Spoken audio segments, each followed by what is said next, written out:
علیکم ورحمۃ اللہ۔ جی میرے پیارے بھائی، آپ نے شیعوں کے تعلق سے سوالات کیے، پوچھا تو وہ آپ کو میں نے بتا دیے۔ اب آپ کا نقطہ اٹکا ہوا ہے۔ سیدہ فاطمہ رضی اللہ تعالی عنہا نے نبی علیہ السلام سے وراثت مانگی تو اس پر ابو بکر نے نبی علیہ السلام کی حدیث سنا دی۔ یہ حدیث میں پوری پڑھے دیتا ہوں، آپ خود بھی بخاری کھول کر بخاری پڑھیے، شیعوں کی پوسٹوں کی بجائے۔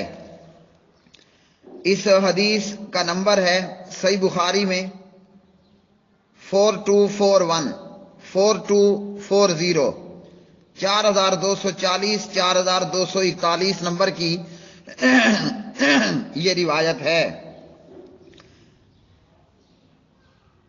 ان عائشہ رضی اللہ تعالی عنہا ان فاطمہ علیہ السلام بنت النبی صلی اللہ علیہ وسلم ارسلت الى ابی بکر رضی اللہ تعالی عنہ تسألہ میراثها من رسول اللہ صلی اللہ علیہ وسلم مما افاء اللہ علیہ بالمدینۃ وفدک وما بقی من خمس خیبر، فقال ابو بکر ان رسول اللہ صلی اللہ علیہ وسلم قال لا نورث ما ترکنا صدقۃ انما یاکل آل محمد صلی اللہ علیہ وسلم فی هذا المال وانی واللہ لا اغیر شیئا من صدقۃ رسول اللہ صلی اللہ علیہ وسلم عن حالها التي كان عليها فی عہد رسول اللہ صلی اللہ علیہ وسلم الی آخر الروایہ۔ سیدہ عائشہ بیان کرتی ہیں کہ نبی علیہ الصلاۃ والسلام کی لخت جگر سیدہ فاطمہ علیہ السلام نے حضرت ابو بکر رضی اللہ تعالی عنہ کی طرف قاصد روانہ کیا۔ پہلا جھوٹ کیا یہاں ثابت ہوا شیعوں کا کہ ابو بکر رضی اللہ عنہ نے فاطمہ کو دربار بلایا، یا فاطمہ حضرت ابو بکر کے پاس کہاں آئی؟ دربار میں۔ اور فاطمہ رضی اللہ تعالی عنہ کو حضرت ابو بکر نے دربار والوں میں رسوا کیا۔ کیا الفاظ ہیں؟ ارسلت الی ابی بکر تسألہ میراثها من رسول اللہ صلی اللہ علیہ وسلم، فاطمہ نے ابو بکر کی طرف قاصد روانہ کیا کہ وہ ان سے رسول اللہ صلی اللہ علیہ وسلم کی اس وراثت کا مطالبہ کرتی تھی جو اللہ تعالیٰ نے آپ کو مدینہ طیبہ میں بطور فے دی تھی، کچھ فدق سے اور کچھ خیبر کے خمس سے باقی بچی تھی۔ ابو بکر نے جواب دیا، رسول اللہ صلی اللہ علیہ وسلم نے فرمایا ہماری وراثت نہیں چلتی، جیسے عام لوگ مر جاتے ہیں، بیوہ کا 8واں حصہ، بچوں کا اتنا، بچیوں کا اتنا، ماں باپ کا اتنا، ماں باپ نہیں ہے تو بہنوں بھائیوں کا اتنا، وغیرہ وغیرہ۔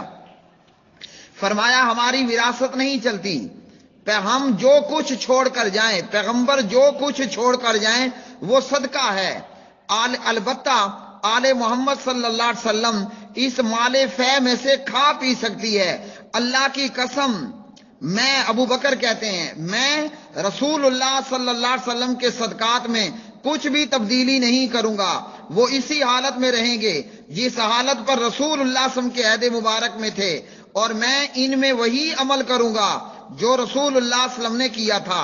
بہرحال ابو بکر نے فاطمہ کو ان مالوں میں، ان اموال میں سے کچھ دینے سے انکار کر دیا۔ اس وجہ سے فاطمہ رضی اللہ تعالی عنہ ابو بکر رضی اللہ عنہ سے ناراض ہو گئیں اور ابو بکر سے میل ملاقات ترک کر دی۔ اب فاطمہ رضی اللہ تعالی عنہ دل شکستہ ہوئی، وہ ان کا اپنا عمل ہے، اس میں ابو بکر کا تو کوئی جرم ہی نہیں تھا۔ ابو بکر تو وہ فرما رہے ہیں جو سیدہ فاطمہ علیہ السلام کے بابا جان محمد الرسول اللہ صلی اللہ علیہ وسلم نے فرمایا کہ ہمارا چھوڑا ہوا مال کیا ہوتا ہے؟ صدقہ ہوتا ہے۔ پھر فوت ہونے تک فاطمہ نے ابو بکر سے بات نہیں کی، اور سیدہ فاطمہ نبی علیہ السلام کے بعد کتنا زندہ رہیں؟ 6 ماہ۔ 6 ماہ وہ زندہ رہیں۔ جب ان کی وفات ہوئی، حضرت علی رضی اللہ تعالی عنہ نے فاطمہ رضی اللہ تعالی عنہ کو راتوں رات دفن کر دیا، اور ابو بکر کو خبر تک نہ کی، اور خود علی نے فاطمہ کی جنازہ پڑھی۔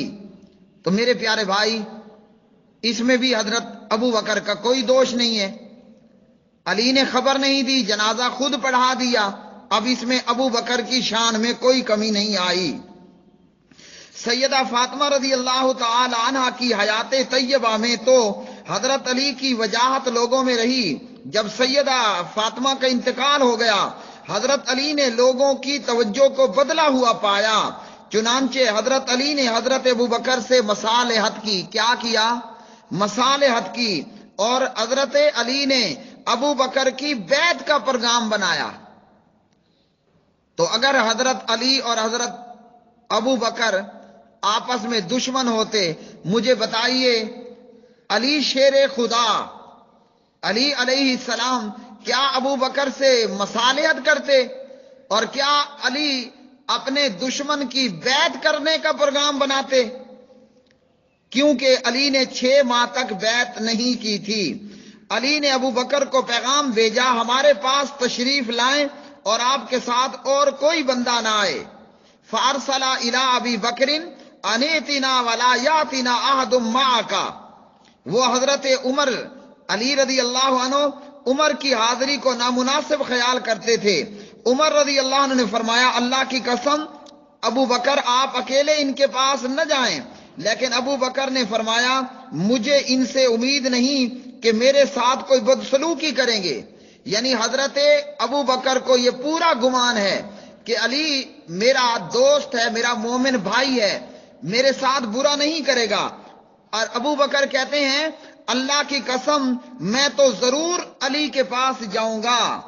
چنانچہ آپ ان حضرت کے پاس تشریف لے گئے تو حضرت علی نے پہلے خطبہ پڑھا اور کہا کہ اے ابو بکر، ہم تمہاری بزرگی کو جانتے ہیں اور وہ فضائل جو اللہ نے آپ کو عطا فرمائے ہمیں اس کا بھی اعتراف ہے. اللہ نے جو خیر و برکت آپ کو دی ہمیں قطعاً اس پر کوئی حسد نہیں ہے، لیکن یہ شکوہ ضرور ہے کہ آپ خلافت کے معاملے میں منفرد رہے اور ہم سے کوئی مشورہ نہیں کیا. تو یہ ہو رہی ہے یہاں بات. یہاں تو وراثت دینے نہ دینے کا کوئی جھگڑا ہی نہیں ہے. حضرت علی نے فرمایا، ہمیں شکوہ یہ ہے کہ آپ نے مشورہ نہیں کیا. اور یہ میں علیحدہ جواب میں بتا چکا ہوں. مشورہ اس لیے نہیں ہوا وہاں کہ سقیفہ بنی ساعدہ کے اندر کچھ انصار مہاجرین موجود تھے. اتفاق رائے سے حضرت ابو بکر رضی اللہ تعالیٰ عنہ کو خلیفہ بنا دیا گیا. پھر بعد میں دیگر مسلمانوں نے بیعت کی اور کہا کہ ہم لوگ بھی رسول اللہ صلی اللہ علیہ وسلم سے قرابت رشتہ داری کی وجہ سے مشاورت کا تو حق رکھتے تھے. باتیں سنتے سنتے حضرت ابو بکر رضی اللہ عنہ کی آنکھوں سے آنسو بہہ پڑے. پھر ابو بکر فرمانے لگے، قسم ہے اس ذات کی جس کے ہاتھ میں میری جان ہے، رسول اللہ صلی اللہ علیہ وسلم کی رشتہ داری قرابت مجھے اپنی قرابت سے زیادہ عزیز ہے کہ میں اس کا لحاظ کروں. اور جو میرے اور تمہارے درمیان ان متروکہ اموال کے متعلق اختلاف واقع ہوا تو میں نے ان میں خیر خواہی کرنے سے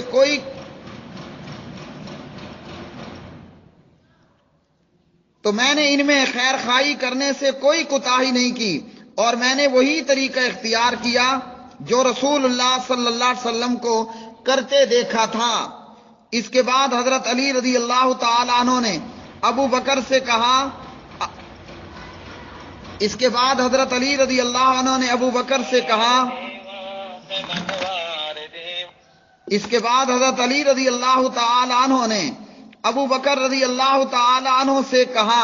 آج زوال کے بعد آپ سے بیعت کا وعدہ ہے. چنانچہ حضرت ابو بکر نے جب نماز ظہر ادا کی تو منبر پر تشریف لائے. خطبہ پڑھنے کے بعد حضرت علی کی شان اور حضرت علی کا رتبہ اور مقام بیان کیا. پھر بیعت میں دیر اور اس معذرت کو ذکر کیا جو حضرت علی نے کی تھی. بیعت میں دیر کیوں ہوئی وجہ بیان کی اور معذرت جو علی نے کی تھی اس کو ذکر کیا. اس کے بعد حضرت علی رضی اللہ عنہ نے استغفار پڑھا، خطبہ پڑھایا، ابو بکر کی عظمت اور شان کو بیان کیا. کون ابو بکر؟ جس نے کہا تھا کہ نبی علیہ السلام نے فرمایا ہمارا چھوڑا ہوا مال صدقہ ہوتا ہے. حضرت علی ابو بکر کی شان بیان کر رہے ہیں، اور ارے ظالمو تم ابو بکر پر بہتان باندھ رہے ہو۔ اگر تم علی کے یار ہو، اگر تم علی کے نام لیوا ہو، اگر تم علی کو اپنا مولا کہتے ہو، اگر تم علی کو اپنا دوست مانتے ہو، تو حضرت علی رضی اللہ تعالی عنہ انہوں نے استغفار کیا، خطبہ پڑھا، ابو بکر کی عظمت کو بیان کیا اور بتایا کہ جو کچھ انہوں نے کیا ہے اس کا باعث حضرت ابو بکر پر حسد کرنا نہیں، نہ ان کے فضائل سے انکار مقصود تھا جن کی وجہ سے اللہ نے ابو بکر کو برتری عطا کی۔ لیکن ہم خلافت کے معاملے میں مشورے کی حد تک اپنا کچھ نہ کچھ حق ضرور سمجھتے تھے، یعنی ہمارا جو مسئلہ تھا وہ یہ کہ ہم سے بھی مشورہ کیا جاتا، جس کے متعلق خود مختاری کا مظاہرہ کیا گیا، اس سے ہمیں دلی رنج پہنچا کہ ہم سے مشورہ نہیں ہوا۔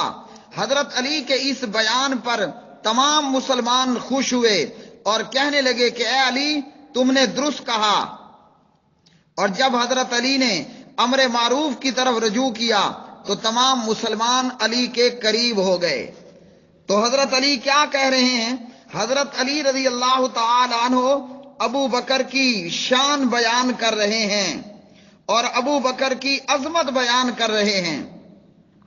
تو جو علی کا دوست ہے وہ ابو بکر کا بھی دوست ہے، جو علی کا دشمن ہے وہ ابو بکر کا بھی دشمن، اور سچے معنوں میں علوی وہ ہوگا جو ابو بکر کو اپنا مولا مانے گا، ابو بکر کو اپنا یار اور دوست مانے گا۔ جو ابو بکر سے دشمنی کرے گا، جو ابو بکر رضی اللہ تعالی عنہ کو نعوذ باللہ غاصب کہے گا، جو نعوذ باللہ حضرت ابو بکر کو ڈاکو کہے گا، وہ علی کا یار اور علی کا دوست کبھی نہیں ہو سکتا۔ علی کا سچا سچا ماننے والا وہ ہے، سچا علوی وہ ہے، اور علی کا سچا یار وہ ہے، علی کا سچا شیعہ وہ ہے جو ابو بکر کی عظمت کو مانے، جو ابو بکر کے رتبے کو مانے، جو ابو بکر کی شان کو مانے، جو ابو بکر کو اپنا یار مانے، جو ابو بکر کو اپنا دوست مانے، جو ابو بکر کے قصیدے پڑھے، جو ابو بکر کی شان کے گیت گائے، وہ سچا علوی ہے، وہ سچا علی کا ماننے والا ہے۔ اور جو ابو بکر رضی اللہ عنہ پر بکواس کرے، جو ابو بکر رضی اللہ عنہ پر تبرہ کرے، جو ابو بکر رضی اللہ عنہ کو گالی دے، آسمان نیچے آ جائے، زمین اوپر ہو جائے، وہ علی کا دشمن تو ہے، کعبے کے رب کی قسم وہ علی کا دوست نہیں ہو سکتا۔ علی کا دوست وہی ہوگا جو ابو بکر کا یار ہوگا، جو ابو بکر کا یار نہیں، جو ابو بکر کا دشمن ہے، کعبے کے رب کی قسم وہ علی کا سب سے بڑا دشمن ہے۔ یہ تھی پوری حدیث۔ یہاں ابو بکر کی شان بیان ہوئی ہے ظالموں، یہاں ابو بکر کا رتبہ بیان ہوا، یہاں ابو بکر کے علی نے گیت گائے ہیں۔ واللہ عالم بالصواب۔